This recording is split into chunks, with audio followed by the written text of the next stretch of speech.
What is it about your songs that they still stand today? They still, when you still listen to them, there's still a relevance even in 2017 of the way they were made, and then just the songs themselves. To me, that's what the difference is in a good song and a, maybe a good song.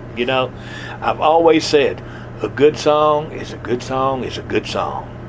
Now, you can change the production of it, you can change the instrumentation, you can even change the style, the way you do it, the production of it. You can do all of that. But those words, if it's the right song, it's going to be the right song, 20 years from now. Next to my latest single off of my last album was a song called Enough for You. It was written by Chris Christopherson. Mm-hmm. I heard it back in 1980. And I've been carrying this song around in my mind since 80. And when we went in the studio this last time, I decided to record it.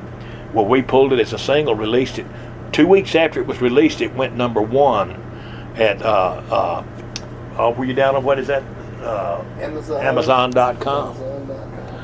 2 weeks, it went number one on Amazon.com as a download, So those years didn't hurt that song at all. Yeah. I would like to think that I give the song more meaning, more presence with my delivery of it. Yeah. Because, like Farewell Party, my song is my most requested song. If I can crawl out there with this song and get a hold of you and make you cry, that's what I'm going to do. What keeps you going? I mean, I know you love performing, but I mean, you could have easily retired and not have to deal with all this stuff being on the road all the time. But what keeps you going? What would happen to the Gene Watson fans? Yeah. And I say this, and I've said it a lot of times. When I got into this business, I asked the good Lord to please give me the wisdom to know when it's time to quit. Yeah. I mean, I don't want to get out there and make a fool out of myself like some people I've seen, In other words, they should go home while they're, they've still got their career intact, Well, stay while you're on top or stay while you're ahead. And I certainly don't want to go out there when I'm not capable of doing the job. But you feel good. I feel good right now. Yeah. That don't mean I will be next year, because you never know what's gonna happen. But you're going to be 74 in October. Do you see any kind of full circle thought process or things these days, like a rebirth and maybe some? I've said several times that it seems like I can see a change, I can see a turn in it going back toward more traditional music. But it takes more than just an artist. It takes more than just a song. We don't have that many country producers left out there. Yeah, very few. You go to Nashville, you can't find over 5 producers there that really know how to produce a country song. And I'll tell you how it's deviated. Chip Bricker, my road manager, he owns a studio. He does recording when we're not on the road all the time. But you got to have somebody that knows how to make a country record. Anymore, they record the world, and then they dissect and pull out, take this out, take that out. Yeah. When we go in there, I pick musicians that I want to use, that I want on this song. We go in the studio, and I sing sometime we're laying it down. There's no tricks, there's no nothing. There's no tricks. We go in there and do what we do, And to me, that's where you get a production. My singing should really, really light up those musicians, you know, and them playing lights me up. Yeah. And the two working together is how you make magic, What do you think about the future of country music?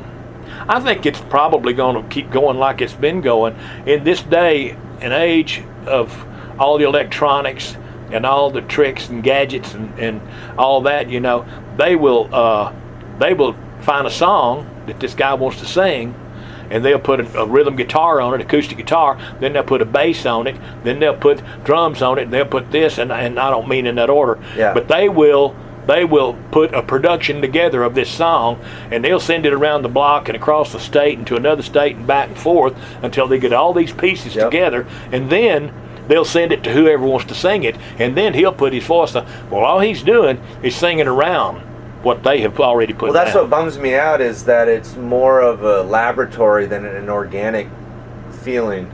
You know what I'm saying? Well, yeah, and like you know, you're just kind of manufacturing something rather than actually. That's the word right there. Yeah. You're manufacturing it. The one thing that they don't need in music today, and I'm not only talking about country, I'm talking about any genre. The one thing they don't need is talent. Yeah. Talent means nothing. Yeah. You need the look. You need the on-stage charisma. You know. You need the show. Yeah. Well, the audience can smell BS a mile away. Yeah. They still go to the show. You know.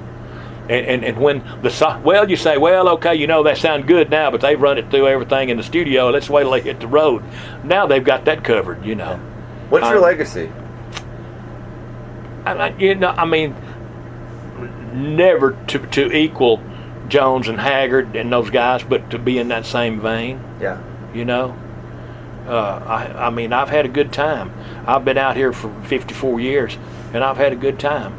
As the old song says, I did it my way. You know, first time I went to Nashville to record, I didn't have no idea what to do.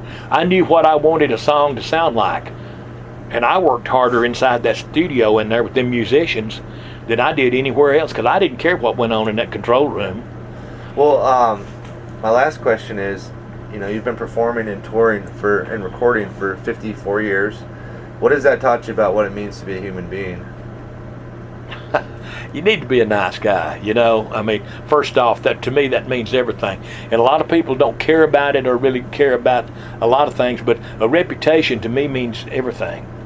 I don't guess there's an office in Nashville that I can't go and walk into and get respect from anybody there, from the biggest label to the smallest label. But I feel like that respect was because you didn't cut corners throughout your career. I didn't cave in, you know. Nashville, I don't know whether you know it or not, but Nashville's always been sort of a clique. You know, you were in the clique or you weren't in the clique.